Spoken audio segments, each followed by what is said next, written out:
Is this the first tree? Do I just go straight to it?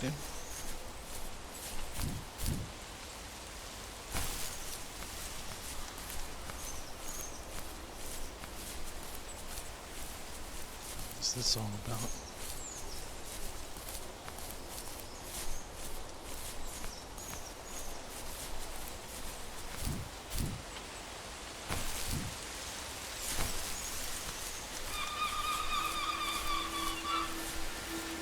Even at my most distant, at the times when I detested him the most, he kept reaching out.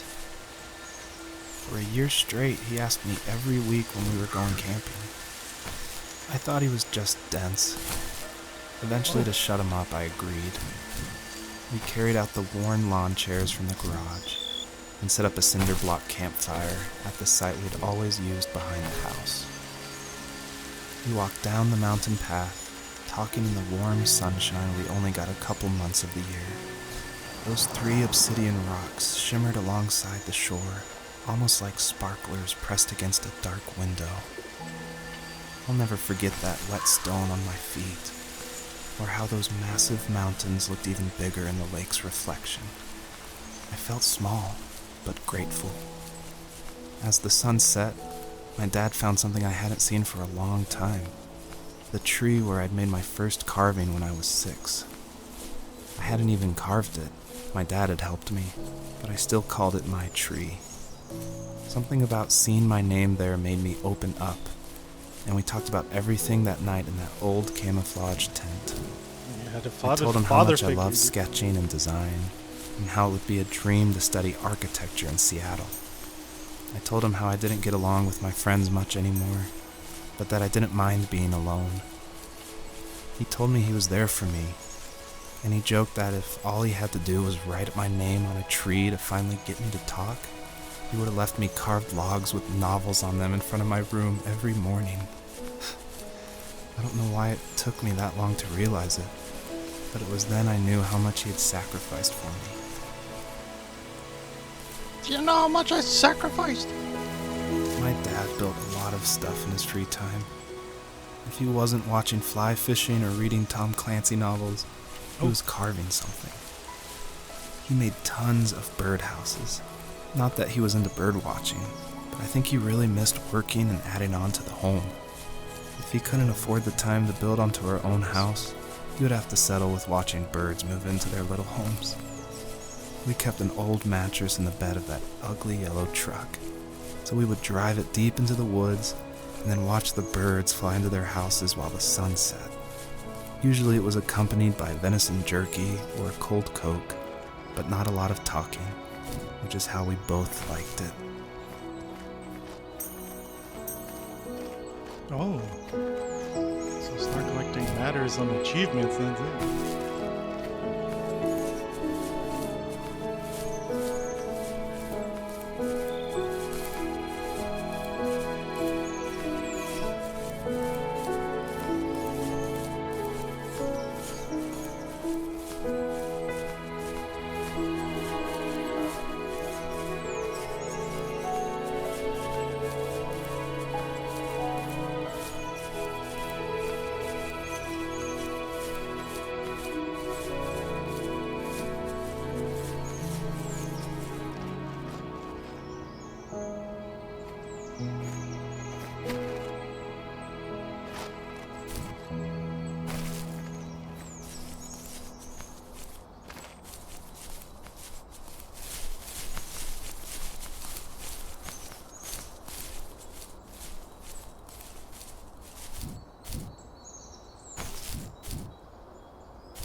We were happiest underneath the evergreens.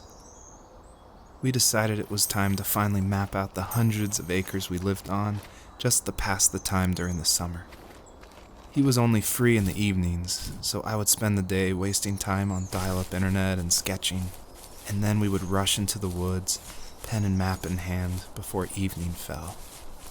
Sometimes the aurora borealis would cast a cold green glow on the mountainside, and we would finish our route underneath a twilight sky.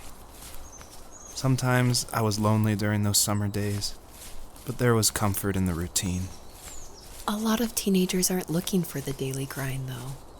There's nothing wrong with wanting to get out, to leave your childhood home. You wanted to progress, to make something of yourself. Yeah, you're right. That house. I'm sure it's the same as how I left it. But then why does it feel so different? I doubt you're the only adult to have looked back and asked that question.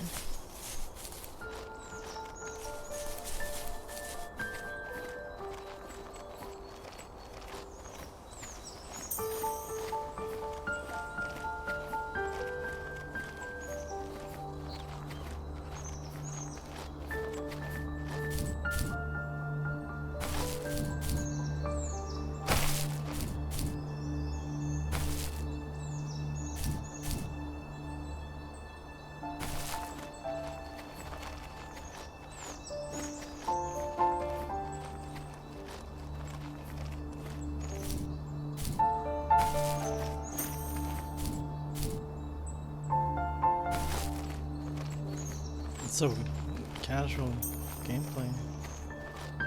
Sorry it's not more entertaining, but I'm just trying to get more immersed. I know there's some fucking thing down there.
Something else there.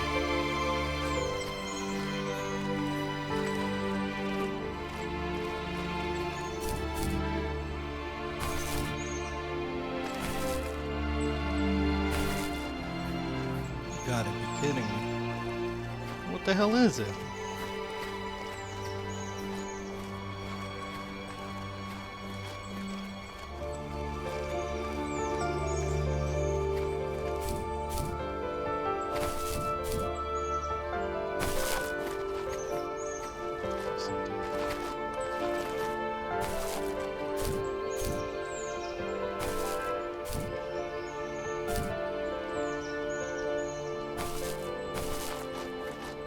Hmm.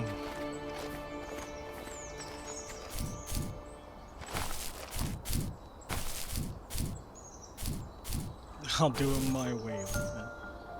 Where is it? It's that thing. I already went to it though. I don't need that no more, right?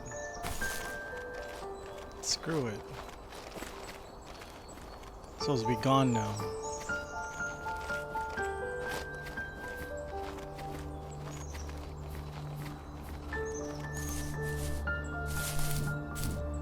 I'm wasting my time over here with that nonsense. Already touched it. It's still glowing or whatever.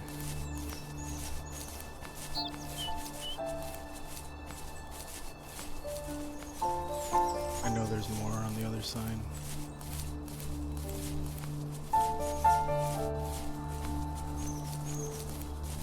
Especially like stars and random knick-knack items on the floor. But do I really care? Kinda. Yeah, there's a boat.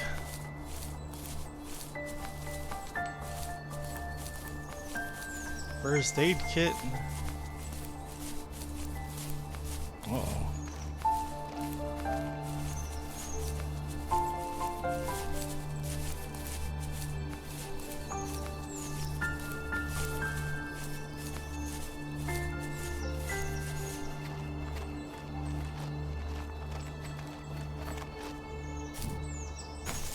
Please, no. Yes. I guess it's over there.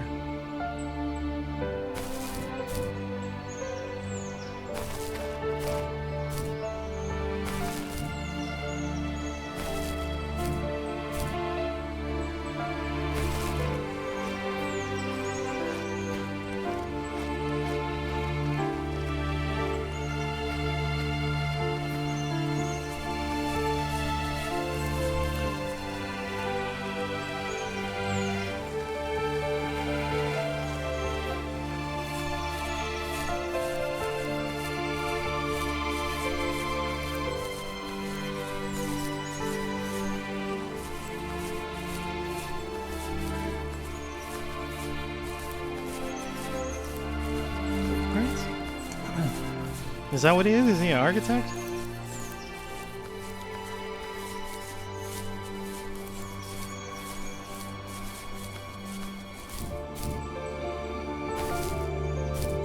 think he said something like that, right? I didn't know it was like that. I thought it was like a sculpture.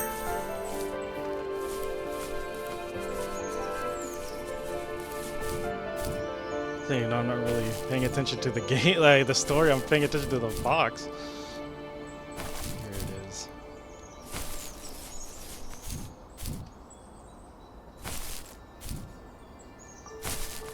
Gotta get a power. Oh, sounds so shimmery. Doesn't work all the time though. Why?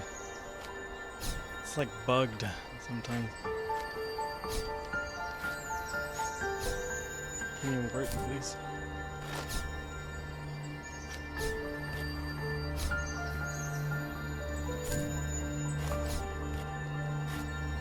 Please.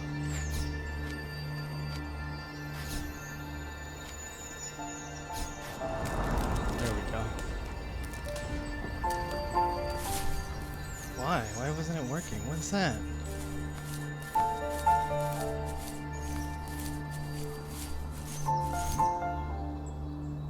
That tent?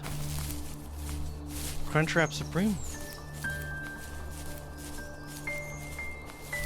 Looks like a tent to me. And a sleeping bag. It's like deflated tent, right? Like it's not pinned up.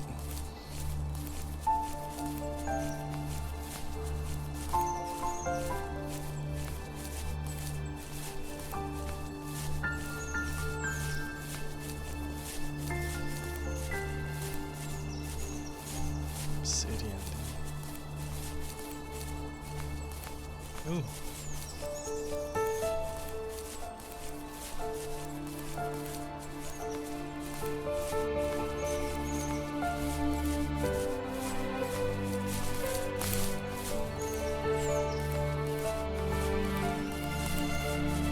Happened in the house.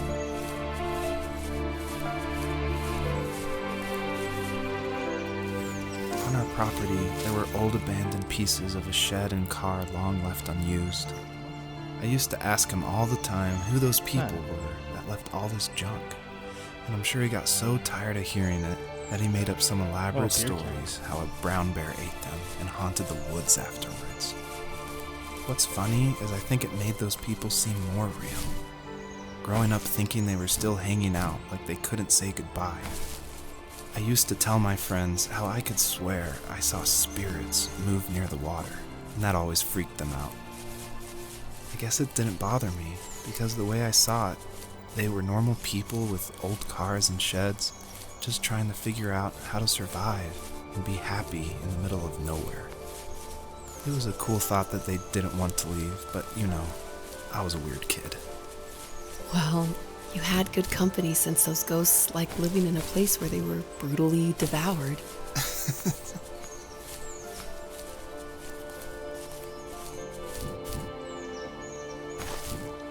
Who's this girlfriend you got, dude?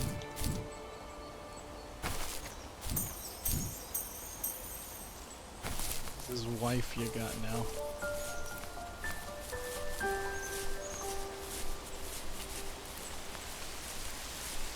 I am Joseph, right? Well, actually, playing as the fox in is Joseph's dream. There you go.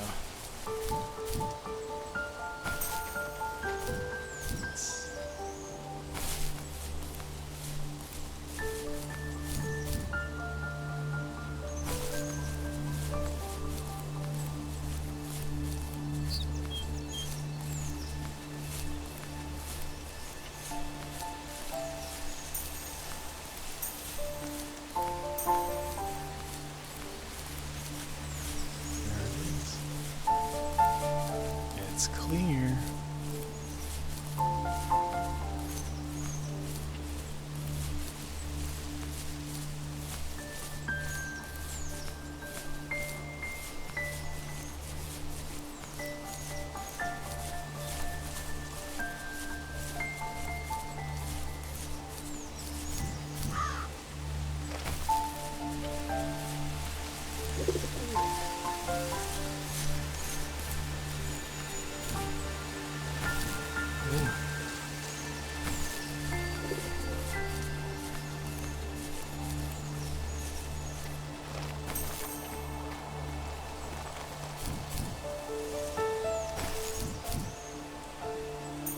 What's that?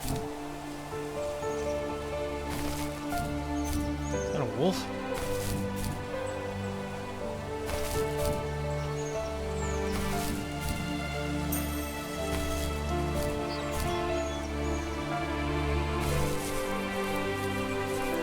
The perpetrator stood nearby, unfazed, like nothing was wrong. My dad is dead, and he's never coming back, Rachel. I can tell you these stories, but I can never reminisce with him again. He can never hold a grandchild that we'll probably never be able to have. I can never talk to him again, and I'll never be able to say I'm sorry for everything.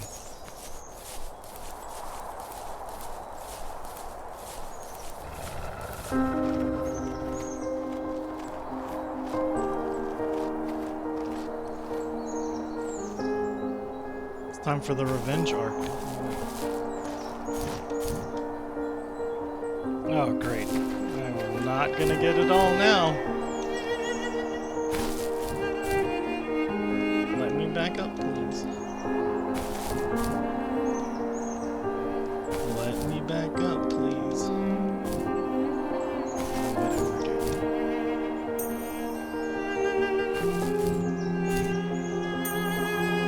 And then there's gonna be one I'm missing for the completion. God damn it.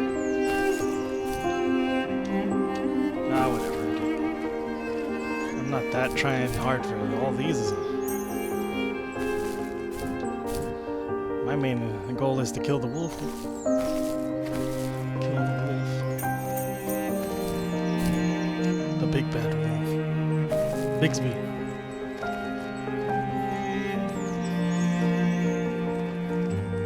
Time to kill Bigsby.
I need to go to bed. I just can't talk about this anymore. Good night. Good night.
Back to work!